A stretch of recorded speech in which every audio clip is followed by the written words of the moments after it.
Hello friends, welcome to my YouTube channel Legal Advice by Hema Shukla, advocate Junagadh માં આપનું હાર્દિક સ્વાગત છે. આપણે અત્યારે કાયદાકીય આસ્પેક્ટથી અંબાજી મંદિરનો જે ગાદીનો વિવાદ ચાલે છે એના વિડીયોઝની સિરીઝ કરી રહ્યા છીએ. હોસ્પિટલ વગેરે ઉપર આપણે વિડીયો કર્યા. હવે પછીના આ વિડીયો જે થશે એનો સબ્જેક્ટ છે 8 કરોડ રૂપિયાનો પત્ર. એટલે તો આ આપ શાંતિથી સાંભળજો અને જો ઉપયોગી લાગે આપને તો please like, share and subscribe also. મિત્રો, અમને કાયદામાં એવું શીખવાડવામાં આવતું હતું કે law is nothing but logic and common sense. કાયદો જે છે એ સામાન્ય જ્ઞાન અને તર્ક સિવાય કંઈ નથી. હવે કોઈ પણ પ્રકારના મેરિટ્સમાં પડ્યા વગર, કારણ કે આ વસ્તુ ઉપર હજી ઇન્વેસ્ટિગેશન ને બધા ચાલુ હશે, પણ કોઈ પણ પ્રકારના મેરિટ્સમાં ઉતર્યા વગર આપણે લોજિક અને કોમન સેન્સથી એઝ એન એડવોકેટ આ બધાનું વિશ્લેષણ કરીએ તો પહેલી વાત તો એ છે કે આટલે મોટા સ્કેલ ઉપર જ્યારે આખા હિન્દુસ્તાનને અખાડો હોય, જેનો નાસિક છે, બનારસ છે, હરિદ્વાર છે, આ બધી જગ્યાએ જેનો વટ વ્યવહાર ચાલતો હોય, તો એમાં આવી રીતે કોરા લેટરપેડ હોવા કે રાખવા કે એ કંઈ બહુ અજુગતી બાબત નથી અને એ કરવું જ પડે. અમારા કોરા લેટરપેડ કે વકીલપત્ર કે હોય તો એ પણ અમારા જુનિયર્સ પાસે કે ઓફિસમાં કે એમ રહેતા હોય સહીવાળા. એટલે કારણ કે ગમે ત્યારે ઓચિંતું અમારી હાજરી ગેરહાજરી હોય, મૂકવાના થાય તો એ રાખવા પડે. એ રીતે આખા હિન્દુસ્તાનનું જ્યાં ચાલતું હોય ત્યાં આ રીતના કોરા લેટરપેડ કોઈની પણ પાસે હોવા એ કોઈ ગેરકાયદેસર બાબત નથી કે માન્યમાં ના આવે કે મગજમાં ન ઉતરે એવી બાબત નથી. એક વાત. બીજી વાત એ કે પત્ર જોતાં એવું સ્પષ્ટ જણાય છે કે લેટરપેડ સાચું, સહી સાચી, સિક્કો સાચો, પણ એક લખાણ ઉપર બીજું લખાણ કરી અને એ આખો જે ઉપજાવી કાઢેલો હોય એવું સ્પષ્ટ એ લેટર જોતાં જણાઈ આવે છે. સાધારણ રીતે આવું જ્યારે હોય ત્યારે એક કાળી લીટી વચ્ચે જ્યાંથી લખાણ જોડાયું હોય ત્યાં ઝેરોક્સમાં આવતી હોય છે, જે સ્પષ્ટ જણાય છે.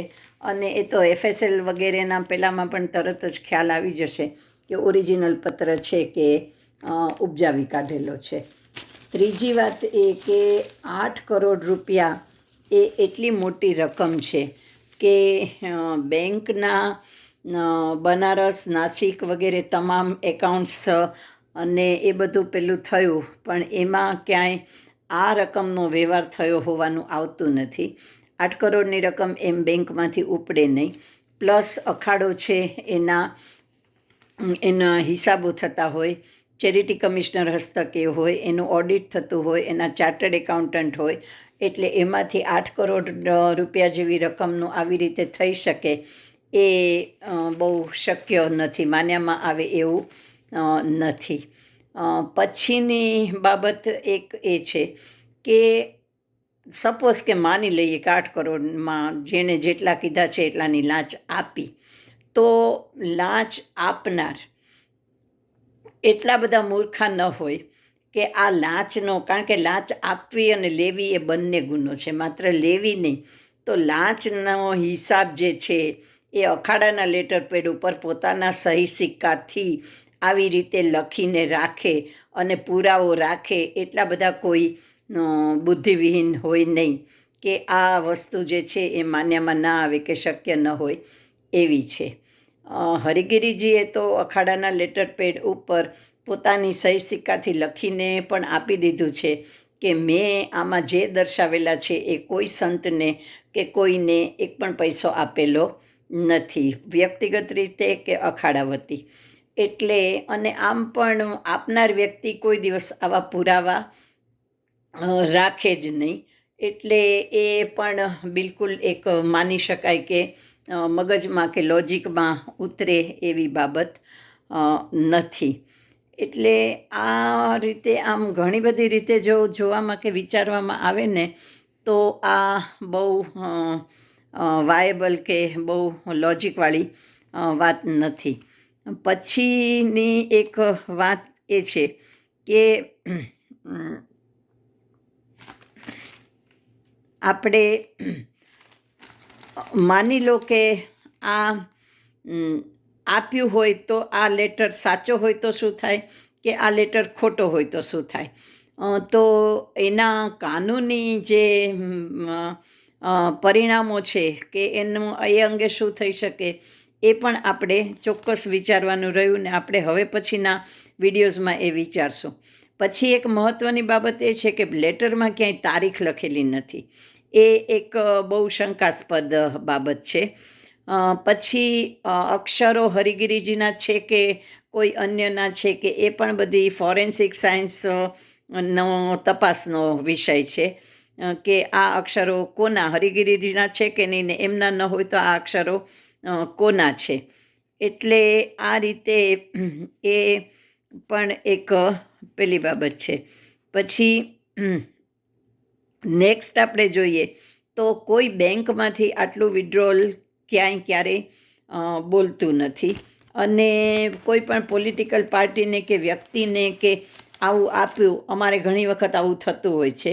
જજીસને નામે પૈસા લેવાઈ જતા હોય છે.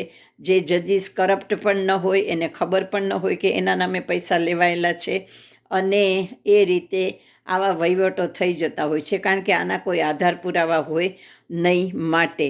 એટલે પણ સમજી શકાય એવી બાબત છે કે આ બહુ અશક્ય ન હોય. પછી ની એક બાબત એ છે કે ભવનાથ મંદિર જે છે એની આવક જ એટલી નથી કે જેને માટે થઈને 8 કરોડ રૂપિયા આપવા પડે. અને 8 કરોડ રૂપિયા કોકે આપ્યા હોય તો પણ એ અંગત રીતે આપ્યા હોય એ બની શકે કે આપે, એ શક્ય બને. પણ અખાડાના એકાઉન્ટમાંથી અખાડાના લેટર પેડ ઉપર આ બને એ તો શક્ય જ ન બને. ને અંગત રીતે એટલા માટે ન બને કે ભવનાથ મંદિરની આવક જ એવી નથી. ભવનાથ મંદિર કલેક્ટર હસ્તક, સરકાર હસ્તક છે, એની પેટી પણ સરકાર ખોલે છે. એટલે એને માટે થઈ અને મહંત તરીકે રહેવા માટે આટલી મોટી એમાઉન્ટ આપવી એ પાઈની પેદાશ નહીં, ઘડીની નવરાશ નહીં, એના જેવું થાય ને એને માટે થઈને કોઈ આવડો મોટો ક્રાઇમ કરે નહીં.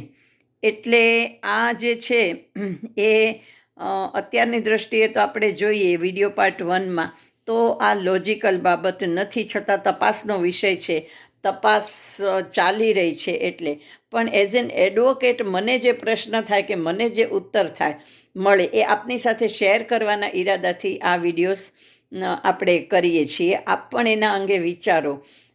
આપના જે કોઈ મંતવ્ય કે સજેશન્સ વગેરે હોય એ પણ મને મોકલો. અને આપણે વિડીયો પાર્ટ 2, 3 પણ આના અંગેના કરશું, આના પરિણામો શું આવી શકે એનો. અને આપ મારો આ અંગે કોન્ટેક્ટ પણ કરી શકો છો. આપને કોઈ માહિતી આપવાની હોય, કોઈ શેરિંગ કરવાનું હોય, કોઈ કોમેન્ટ કરવાનું હોય, મારા મોબાઈલ નંબર છે 9428014823 9428014823. આપને વિડીયોઝ ગમે તો please like, share and subscribe it also. ફરી મળીશું વિડીયો નંબર 2માં. ત્યાં સુધી રજા આપશો. Thank you very much. જય હાટકેશ.